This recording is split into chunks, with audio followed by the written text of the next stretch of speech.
seja um instrumento vivo nas suas mãos para que Ele possa te usar.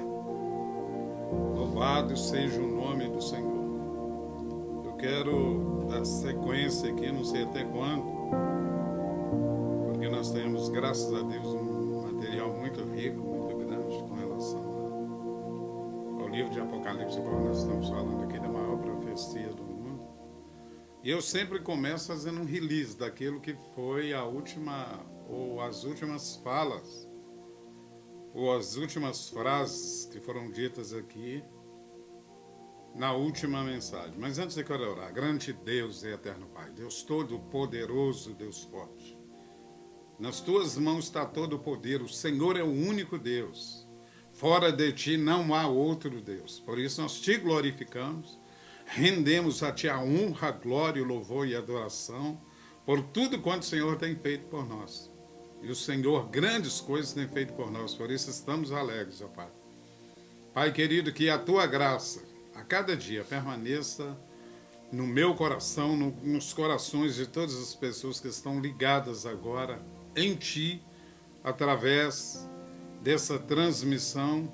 Pai, usa a minha vida para que essa palavra chegue nos corações de cada pessoa, Senhor, que estão conosco nesse momento. Eu as abençoo em nome do Pai, do Filho e do Espírito Santo de Deus. Amém. Obrigado, meu Deus, pelo teu amor para conosco. No final da mensagem passada, eu disse que há dois grupos de pessoas que permanecerão aqui durante a tribulação. E foi sublinhada duas palavras, e eu quero deixar bem o significado delas aqui, para que nós tenhamos uma proficuidade de entendimento maior a cada dia mais, porque Deus, todos os dias, Ele acrescenta em nossas vidas, e nós precisamos mais e mais dEle todos os dias. A palavra katoikeu quer dizer morador permanente, e a paroikeu, morador temporário.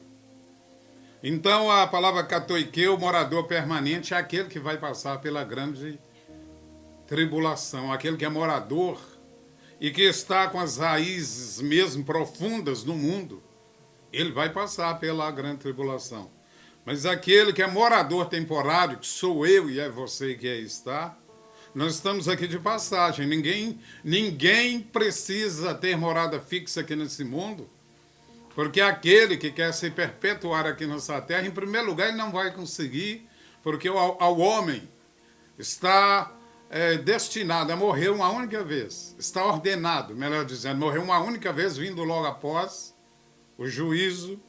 E não tem essa também de, morreu, agora vai reencarnar e voltar nisso, naquilo. Essa conversa boba, tola, que não encontra repouso na palavra de Deus em momento nenhum, sendo mero invencionismo de quem queira se locupletar com esse tipo de informação, né?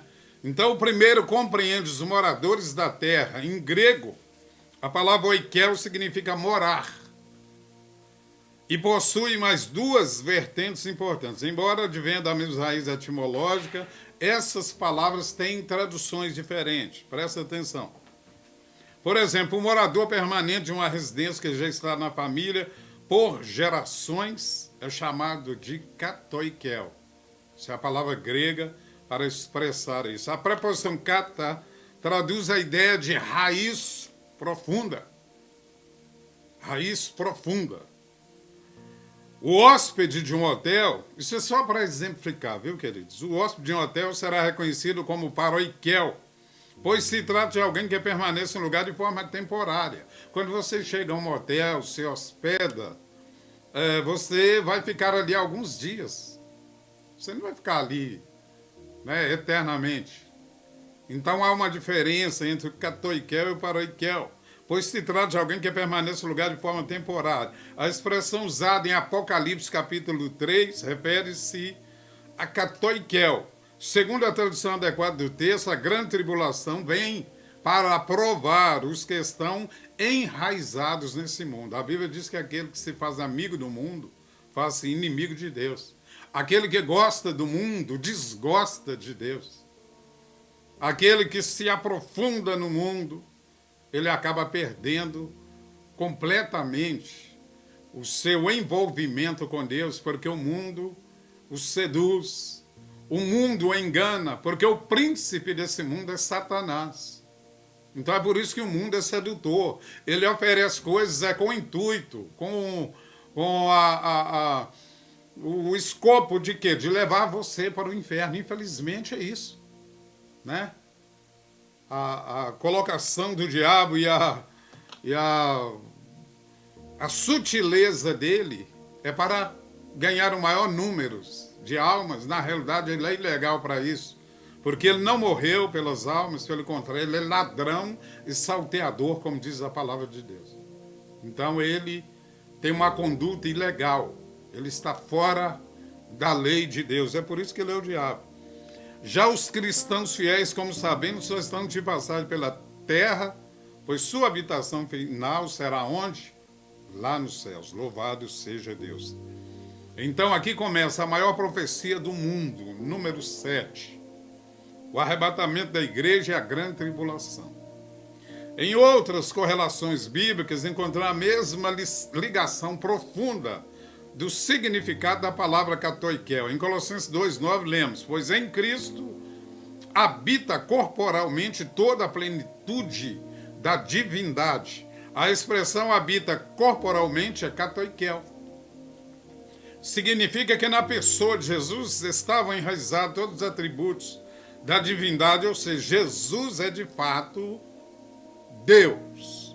O Espírito Santo estava profundamente enraizado na forma corpórea de Cristo, katoikel. Também descreve a habitação permanente de Cristo no coração dos crentes, como vemos em Efésios 3,17. Para que Cristo habite no coração de vocês mediante a fé. Em Mateus 12,45, katoikel também pode descrever a atuação de demônios que voltam a atormentar a pessoa antes liberta, mas que não permaneceu no caminho da verdade. Ora, irmãos, isso aqui é algo tão profundo, isso aqui é algo tão definitivo e tão triste, porque a partir do momento que a pessoa conhece a palavra de Deus e se desvia dela, a coisa não fica boa para ele. O diabo vai dominá-lo, vai subjugá-lo, porque agora ele teve uma porta de entrada através da vida dessa pessoa. Então não queira estar fora da presença de Deus. De repente alguém faz a tola pergunta: mas e eu, que nunca tive lá, mas também nunca saí? Porque quem não tem, já tem julgamento, já pronto. Essa palavra se aplica ao Filho de Deus, ao servo de Deus, que não deverá jamais destinar. Aquele que nunca procurou Jesus, ele já tem o seu lugar já definido, ele mesmo. A não escolha é uma escolha. Quando você não escolhe a Cristo, você já fez uma escolha simultaneamente. Então não há como ficar em dois lugares ao mesmo tempo. Ou você vai ficar num, ou você vai ficar no outro, né? Então vai e traz consigo outros 7 espíritos piores do que ele, entrando, passam a viver ali, e o estado final daquele homem torna-se o pior do que o primeiro. Em Mateus 12,43 em diante você encontra essa palavra. Assim acontecerá esta geração má, essa geração perversa. Tudo isso em consideração que propósito tem a grande tribulação. Em nível de pergunta, qual o propósito da grande tribulação? Trazer juízo divino sobre aqueles que são incapazes de submeter sua vida à vontade de Jesus, porque estão profundamente enraizados, katoikel, na visão deste mundo. Que está grudado no mundo, a palavra que retrata isso bem, que é katoikel, que quer dizer raízes profundas, naquilo que você escolheu viver. Aquele que está vivendo segundo os ditames de Satanás no mundo, ele vai passar pela grande tribulação e com toda certeza, não deixar um fiozinho de nada, né, ainda para ele. Mas com toda certeza, ninguém pode te enganar. Quem fala da palavra de Deus não pode te enganar. Se você se aprofundou no mundo e pensa que num espasmo de arrependimento você vai ser salvo, olha, o momento é agora, né?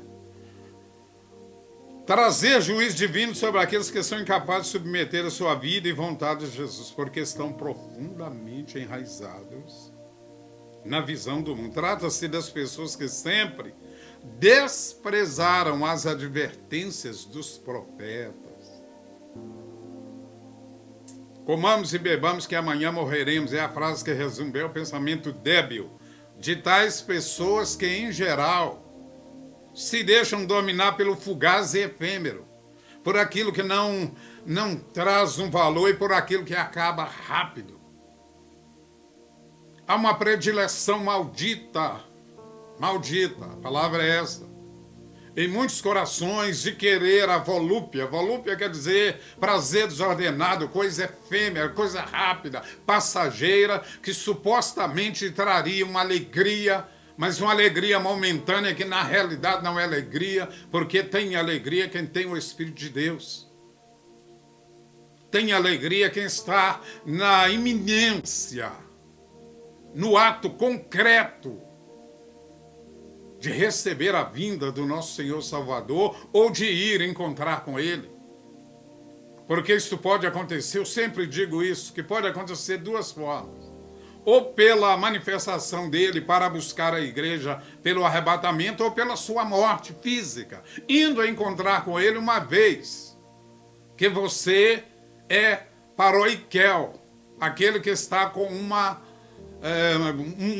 vida temporária, que não com um lugar fixo, vivendo aqui, porque nós não somos também deste mundo. Jesus disse para os discípulos: o meu reino não é desse mundo. E nós também não somos aqui, estamos aqui por um tempo. E depois iremos morar eternamente com o Senhor. Então saiba disso, que Deus tem uma expectativa muito grande na sua vida, para que você esteja preparado. Porque da parte dele não há equívoco, não há nenhum engano. Pelo contrário, tudo já está pronto. Ele já foi preparar-nos lugar. E ele já preparou esse lugar. Porque ele quer que onde ele estiver, que nós estejamos também com ele. Quando pensamos na ida, parece que foi ontem que brincávamos com os amigos de infância, né? De repente você faz uma rememorização de onde você estava e se vê lá na infância, há muito tempo atrás. E hoje, no entanto, muitos de nós, igual o meu caso, já sou avô, mas me lembro de coisas bem lá de quando eu era criança, quando a gente jogava bola no meio da rua ou nos campinhos, e acontecia dessa forma, ora no meio da rua, né? Não tinha tanta demanda quanto tem hoje, e superpopulação igual nós estamos tendo. Então tinha alguns lugares ermos que eram ruas, e que dava para jogar bola, e a gente jogava. Me lembro aí dos amigos que eu tinha, mas hoje eu já sou avô, tenho vários netos, e o tempo, né, passa. Em breve estaremos na presença do Senhor na glória eterna. Então a vida, queridos, é um sopro. Se nós formos avaliarmos isso diante de Deus, teria que nos olhar com lupa para ver se nos enxerga. Tamanha, olha o paradoxo, tamanha é a nossa pequenez diante de Deus. É por isso que cada um deverá reconhecer o seu valor e quem ele é. Se você é daquele que valoriza a Deus, que o ama, que o busca e que tem preparado a sua vida diante dele, você irá aparecer como como muito maior do que você é, porque ele vai reconhecer você. Mas aquele que foge da presença de Deus, e quando eu digo fugir aqui, é usando até um eufemismo, porque tem pessoas que simplesmente não aparecem diante de Deus, porque a vida delas é só para pecar. Elas não pensam em outra coisa a não ser fazer o bem para a sua carne, carne essa que já está acabando. O homem tem que lembrar que nós somos seres altamente finitos. Não pense que os seus 60 anos, como eu tenho, os 80 de quem tem, os 100, aquilo é muita coisa, não é não, irmãos. Não é muita coisa, não. Então, prepare-se para se encontrar com o Senhor, seu Deus. De uma coisa tenhamos certeza, tenhamos plena consciência de que a terra não é o nosso lar definitivo. Que você coloque isso na sua cabeça. Que você viva o dia de hoje sabendo, amanhã eu posso não estar aqui porque o meu Deus pode me chamar para que eu esteja com Ele. Irmãos, o amor de Deus por nós é tão extraordinariamente inexplicável que nós não sabemos comparar, nós não sabemos mensurar esse amor, mas sabemos que Ele está à nossa disposição porque o nosso Deus é vivo. Ontem, vendo uma palestra de um desses carinhas aí que se dizem inteligentes, eu vi uma tristeza no coração dele, o Leandro Carnal, quando ele dizia que ele, em outras palavras, estava dizendo que ele queria crer em Deus como esse povo aí crê. E eu vi uma desilusão muito grande no coração dele, assim, né, por avaliação. A gente sabe que há um vazio existencial dentro dos homens. E quando ele falou que ainda tinha pessoas muito mais aquilatadas no conhecimento do que ele, que eram pessoas de fé, eu vi maior ainda a tristeza no coração dele. Porque é triste quando o diabo se aposta tanto de uma pessoa, não estou dizendo, mas também não estou negando, que seja ele uma dessas pessoas que padecem desse tipo de possessão, porque a ausência de fé no coração de um homem é uma negação àquele que tudo criou, incluindo a pessoa que o nega. É algo assim de estarrecedor, porque trata-se de uma morte espiritual visível na vida de pessoas que supostamente são inteligentes. Né? Eu posso rir. Eu posso rir de indivíduos assim. Quando a trombeta de Deus soar, 1 Tessalonicenses 4,16, nos encontraremos com o Senhor nos ares. O nosso destino é a glória e não a tribulação. Deus nos vê em Cristo porque somos justificados a seus olhos.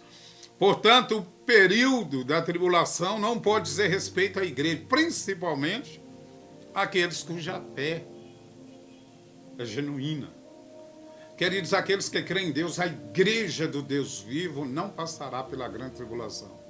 Quando eu falo igreja do Deus vivo, eu falo daqueles povos zelosos e de boas obras, que têm engolido provocações, que têm recebido afrontas, assintes pela sua fé, mas que reputam todos esses assintes também, provocações como lixo, como diz o apóstolo Paulo, retendo alguma coisa deles que eventualmente sejam boas e julgando tudo no lixo, porque a maioria do que eles propalam é lixo.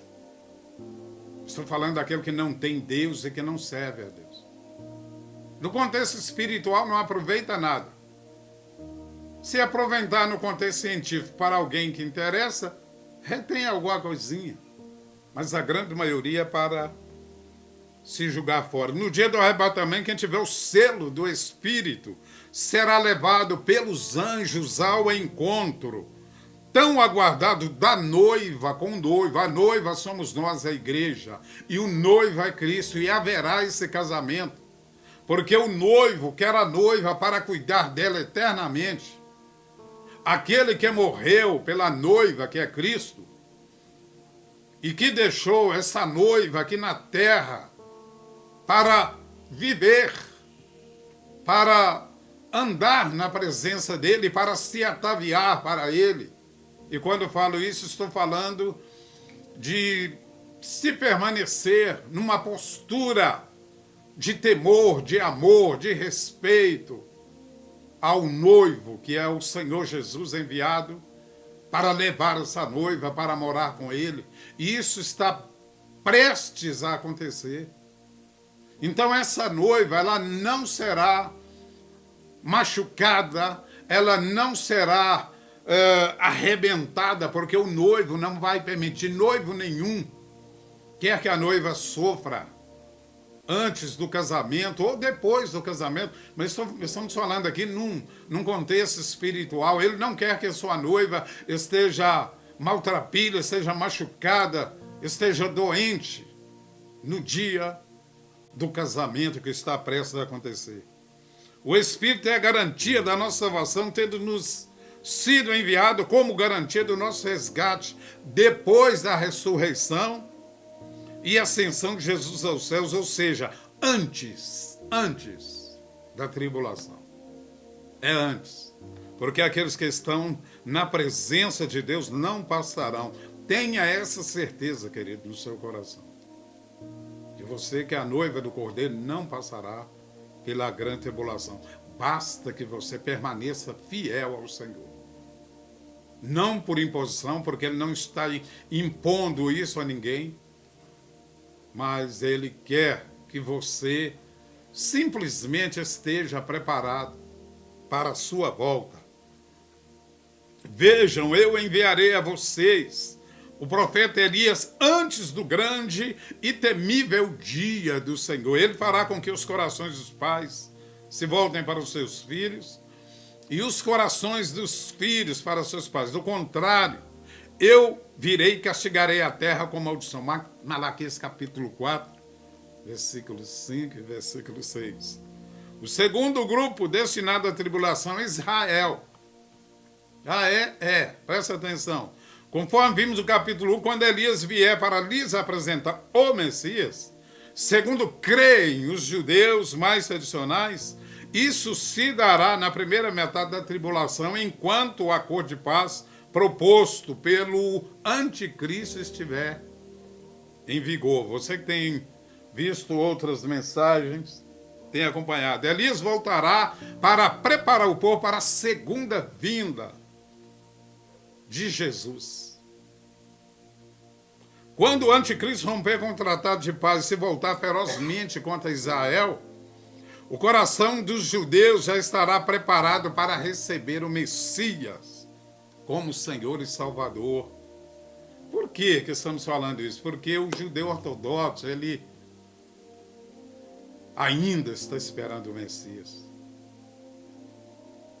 Irmãos, bem-aventurado, a Bíblia diz, aquele que não viu e creu. Bem-aventurado. O Messias foi prometido ao povo judeu, mas nós, os gentios, o recebemos como Senhor. Queridos, olha, nós podemos falar isso com uma alegria muito grande e, ao mesmo tempo, com uma tristeza também, porque o povo dessa dispensação, que são os judeus, que ele veio para os seus, está lá em João 11, mas os seus não o receberam. Mas a todos quantos o receberam, deu-lhes o direito, o poder de serem feitos filhos de Deus, a saber, os que creem no seu nome, diz a palavra de Deus. Os quais não nasceram da vontade do sangue, da vontade do varão, mas da vontade de Deus. Você nasceu da vontade de Deus. Esse povo, a palavra fora dada para eles, primordialmente. Mas nós também fomos inseridos nessa dispensação maravilhosa, com as ressalvas daqueles que são gentios e a dispensação judaica, que é algo específico de Deus para o povo judeu. Então, meu amado, a você que quer aprender a palavra de Deus, acompanhe essas mensagens, porque tem muito ensinamento bom aqui, que o Espírito de Deus vai aclarar na sua mente, vai deixar bem cristalino, para que você não tenha dúvida nenhuma daquilo que Jesus quer fazer na sua vida. Ao longo do Antigo Testamento existem vários tipos de Cristo, representações proféticas do Messias, em personagens bíblicas reais. Um tipo de Cristo é José do Egito, né? Quem estuda a teologia, quando vai estudar as tipologias, ele sabe disso, que José do Egito é um tipo. José do Egito é um exemplo clássico dessa tipologia. Ele era amado pelo pai, Jacó, mas rejeitado pelos irmãos. Aconteceu a mesma coisa com Jesus. Jesus foi aclamado pelos gentios como José foi aclamado pelos gentios como Zafenat Paneia, que significa Salvador do mundo. Quando, a partir do momento que José, ele decifrou os sonhos do rei, jogando por terra, e eu falo isso com muita firmeza, jogando por terra as teorias daqueles feiticeiros, macumbeiros, aqueles que estavam ali e que queriam uma dica do rei para decifrar o sonho dele. Ele simplesmente, não, alguém chamou o copeiro que tinha sido, quando José estava preso, ele distinguiu, ele aclarou na mente do copeiro e do padeiro o sonho deles, que eles não sabiam a interpretação. Ele interpreta os sonhos. Um haveria de morrer e o outro não. E o que não morreu diz para ele, olha, lá na prisão tem um camarada lá que é intérprete de sonhos. Na linguagem coloquial dele, olha, ele tem o espírito dos deuses. É isso que o ímpio fala, né? Mas na grande verdade, eles sabem que quem anda na presença de Deus tem o Espírito Santo para esclarecer tudo que tiver oculto. Ele chega diante do rei, fala assim, ô rei, eu sei que é o problema seu. Das 7 vacas magras, das 7 gordas, das 7 espigas mirradas e das 7 graúdas, e explicitou para o rei o que seria aquilo e o que aconteceria. E nesse momento Faraó coloca ele como o segundo no reino. Abaixo de Faraó não haveria mais ninguém, somente José. Então ele recebe o nome de Zafenat Paneia, que significa Salvador do mundo. Viu a questão da tipologia, do tipo de Cristo, que se aplica bem a José do Egito? Quando os irmãos de José, em um momento terrível de seca e fome, encontram-se com ele e o reconhecem. Todos choram abraçados e se quebrantam profundamente. Eu quero crer, e como sou crente na palavra de Deus e sei que isso aconteceu, eu posso sentir o momento. Quando eles, sabendo que, reconhecendo José, e José os reconhecendo e os aceitando, foi um momento assim, de uma consternação tremenda, de matar uma saudade e de perdão também era aquele momento, porque os irmãos dele intentaram na sua morte.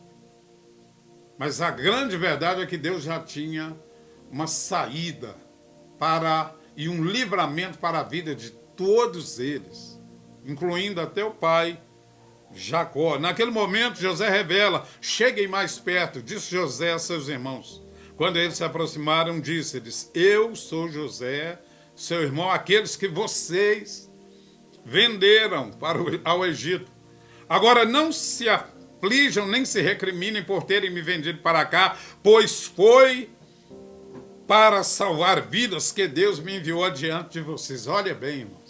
Imagina se ele fosse daquele cabeça de bagre que não ouvisse a Deus, e agora que ele percebesse que os seus irmãos estavam ali, e ele mandasse preparar uma forca bem caprichada para cada um deles.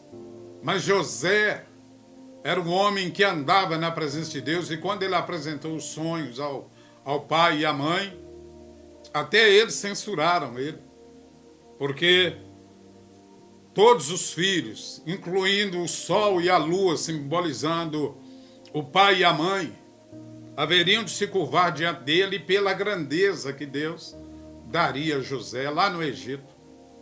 Não só diante dos seus irmãos, mas diante de todo o Egito, tornando-se o segundo homem abaixo de Faraó. Então, quer dizer, dessa forma que Deus nos vê como pessoas que Ele já nos deu esse estado de elevação, esse estado de bênção. Nós somos pessoas abençoadas. É por isso que o nosso proceder cristão, ele tem que exceder, segundo a palavra de Deus, de muitos fariseus. Porque se não for assim, de maneira nenhuma entrareis no reino de Deus. O que eu quero dizer com isso? Que o seu modo de viver cristão, ele tem que superar de muitos, não os cristãos. Porque Deus te coloca como uma referência para que outras pessoas o vejam e queiram servir o seu Deus com todo o amor, com todo o afinco, com toda a paixão santa que você tem na causa de Deus. Então ele disse, mas Deus me enviou à frente de vocês para lhes preservar um remanescente nessa terra e para salvar-lhes a vida com grande livramento. Quando os irmãos de José vêm para o Egito, eles vieram por causa de uma fome terrível que acontecera em Canaã, então eles não poderiam ficar lá. E tudo isso a mão poderosa, santa e abençoada de Deus, tomando medidas consistentes na profilaxia de dias melhores, não só para o pai, não só para os irmãos de José, mas para que o Egito todo fosse salvo da fome, que o mundo inteiro naquela época fosse salvo da fome. Então, querido, saiba de uma coisa, Deus toma medidas profiláticas à sua frente para que quando você chegar lá, a bênção de Deus já esteja à sua disposição, saiba disso. O profeta Zacarias profetizou sobre o encontro de Jesus com os judeus no fim dos tempos. Se alguém lhe perguntar que feridas são essas no seu corpo, ele responderá, fui ferido na casa de meus amigos. Irmãos, isso é um testemunho tão contundente contra até o povo judeu, por assim dizer. Ao verem as marcas, olha, vocês não creram, mas eu fui ferido aqui. Foi aqui que eu fui ferido. Infelizmente, tem muitas pessoas ferindo novamente o Senhor. Mas vamos tratar disso outra hora. Acreditamos que no final da grande tribulação um sinal surgirá no céu e somente os judeus poderão contemplar. E nessa visão extraordinária, eles verão as mãos traspassadas do Messias, mãos feridas pelos cravos na cruz. Haverá então um grande pranto em todo Israel e o povo invocará o verdadeiro Messias dizendo, Yeshua HaMashiach é o Messias. Louvado seja o nome do Senhor. Queridos, nós temos uma vantagem tão grande, e eu falo isso com um amor tão grande, com uma convicção maravilhosa, porque aquilo que está encoberto aos sábios e entendidos foi revelado aos simples, aos humildes. Então, a partir da hora que você se humilha diante de Deus, você passa a entender a sua mensagem, você passa a entender o seu amor por você, você passa a entender que você é parte de algo grandioso que Ele lhe ofereceu e lhe oferece gratuitamente todos os dias, que é a vida eterna, que só Ele pode nos dar. Então, aposse-se dessa graça, desse favor que você não merece, mas que Ele disponibiliza para você e para mim, querido. Dê uma chance à sua alma. Nós estamos findando a nossa lida aqui na terra. Está chegando o momento final, o acerto final de todas as coisas com Deus. Corra para os braços dele, porque ele te ama. A tribulação, portanto, tem dois propósitos bem definidos: trazer juízo sobre as pessoas que afrontaram o Deus vivo e levar o povo judeu a reconhecer Jesus como Messias, cumprindo as promessas feitas a Paulo de que todo Israel seria o quê? Salvo. O povo de Israel já tem uma dispensação específica para eles. Levarão as chicotadas boas? Levarão, mas serão salvos. Por que, querido, que podemos afirmar que a igreja não estará aqui? Porque se estivéssemos aqui, nós iríamos pregar a palavra, os pregadores iriam pregar, mas nenhum pregador fora de Israel vai pregar a palavra. Somente os judeus, 144 mil remanescentes, somente eles pregarão durante a tribulação. Porque, quer que eu diga uma coisa para você? Nós não aguentaríamos. Então Deus faz tudo com muito amor para nos abençoar. Louvado seja Deus. Os judeus convertidos a Jesus serão arrebatados junto com os crentes. E aí, querido, haverá aquele momento maravilhoso que cada pessoa que serve a Deus e que sentiu o amor e que entende o favor de Deus poderá sentir.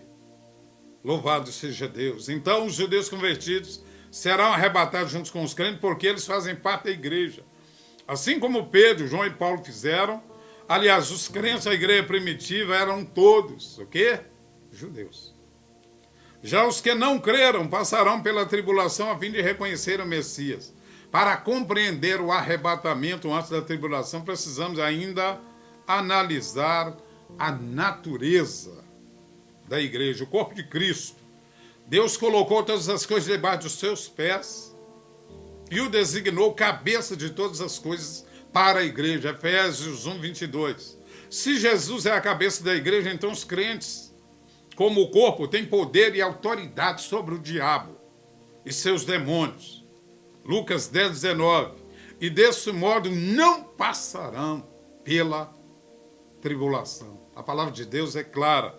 A noiva de Cristo, pois o marido é o cabeça da mulher, como também Cristo é a cabeça da igreja, que é o seu corpo, do qual ele é o Salvador. Efésios 5, 23. Cristo é o cabeça da igreja. Louvado seja Deus. Que marido teria coragem de fazer a esposa sofrer na lua de mel? Então, porque Jesus, o noivo, deixaria a igreja, a noiva passar pela tribulação? De jeito nenhum. Um marido dedicado e fiel seria capaz de dar a vida pela esposa, assim como Cristo fez pela igreja no Calvário. O amor de Cristo.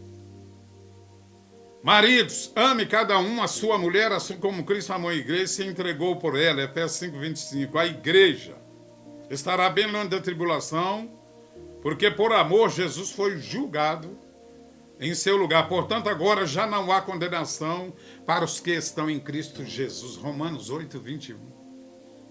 Diz que não há condenação para quem está em Cristo Jesus. Querido, você que vai determinar isso agora, onde você estiver aí. Se você está em Cristo, nenhuma condenação há para você. Mas o que é estar em Cristo? Está no reconhecimento da sua morte salvífica na cruz do Calvário, está no arrependimento pelo batismo e está na perseverança até o fim. Então, querido, saiba disso. Se alguém permanecer em mim e eu nele, esse dará muito fruto, porque sem mim nada podeis fazer, diz a palavra de Deus. Jesus também diz que se alguém não estiver unido à videira, será cortado e será lançado no fogo. Quais os ramos que estão ligados à videira? Os cristãos verdadeiros. E quais os ramos que estão ligados à videira? Todos aqueles que rejeitam o evangelho, que terão de enfrentar os terríveis dias da tribulação. Durante a tribulação, a igreja estará desfrutando as bodas do Cordeiro com delícias eternas ao lado do Rei dos Reis. Quais os ramos que estão ligados à videira? Os cristãos verdadeiros. E quais os ramos que estão ligados à videira? Todos aqueles que a videira.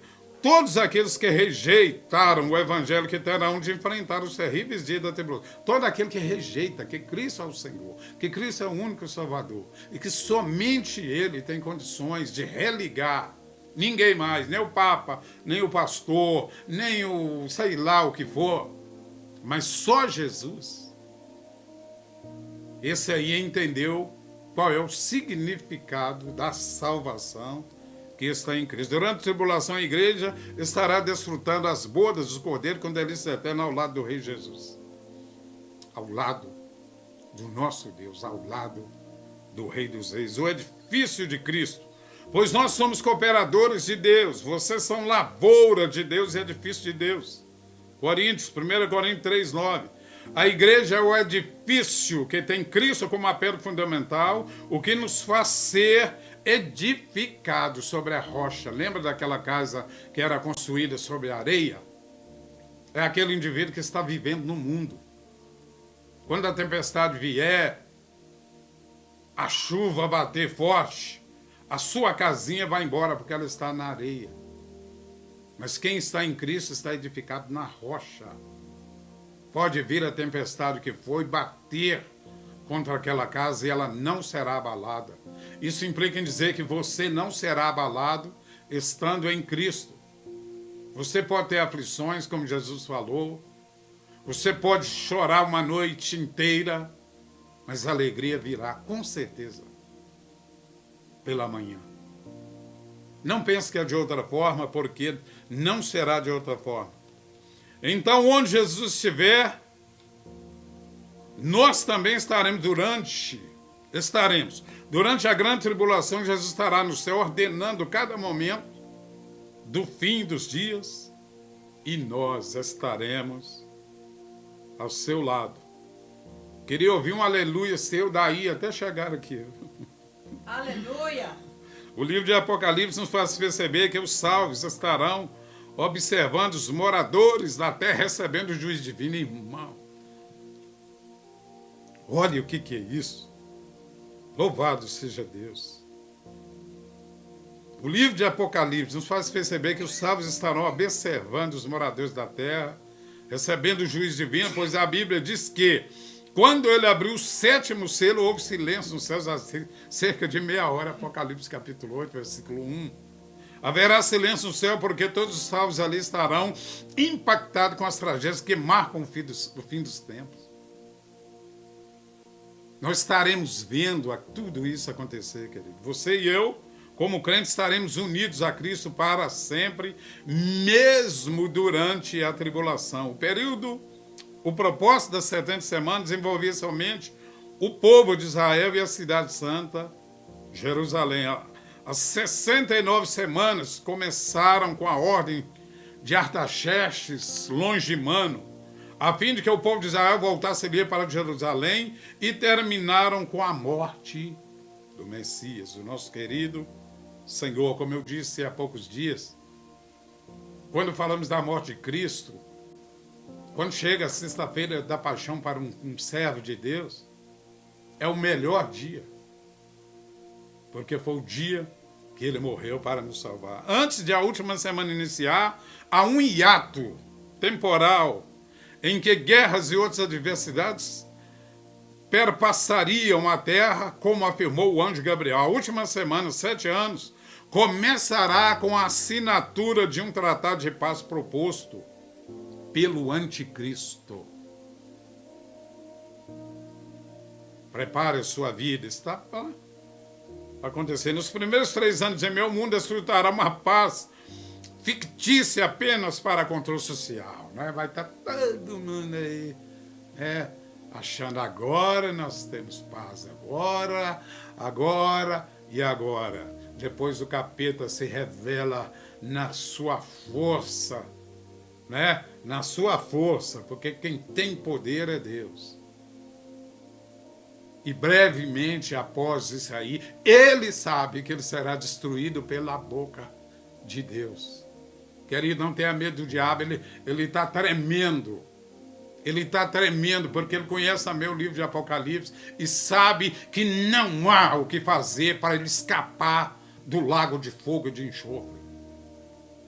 Fique com medo do diabo, não levanta a sua cabeça e marche, porque o Senhor é contigo. Louvado seja Deus.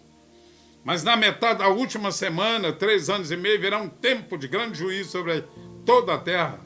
Não só para provar aqueles que escolheram estar enraizados na visão pagã deste mundo, como também para salvar a nação de Israel, que finalmente reconhecerá Jesus como o Messias. Bendito seja o nosso Messias. O nosso Messias já reconhecido por nós, já aceito por nós, já adorado por nós, porque nós adoramos o nome de Jesus Cristo. Louvado seja o nome do Senhor. Nosso Yeshua, Hamashia, nós já o adoramos, nós já glorificamos a Ele, porque Ele é Senhor absoluto. Absoluto. Todas as coisas estão subjugadas por Ele, porque Ele é o Senhor. É bem provável que isso aconteça no vale de Jezreel, Armagedon, onde estarão acampados. E isso veremos na mensagem número 8, que será na sexta-feira que vem. E eu peço a você, se você quiser, evidente, continue vendo, se não, né? Mas pela palavra, não por mim, mas pela palavra, continue assistindo, continue se alimentando dessa palavra, porque agora, nunca em todo o período da nossa história humana, a responsabilidade voltou para cada um de nós. Chegou a hora de cada um. Examine-se, pois, o homem a si mesmo e tome as suas decisões. Eu já tomei a minha. Que Deus te abençoe e te guarde. Que Deus proteja a sua vida, que te renove a cada dia. No nome de Jesus. Um beijo para você.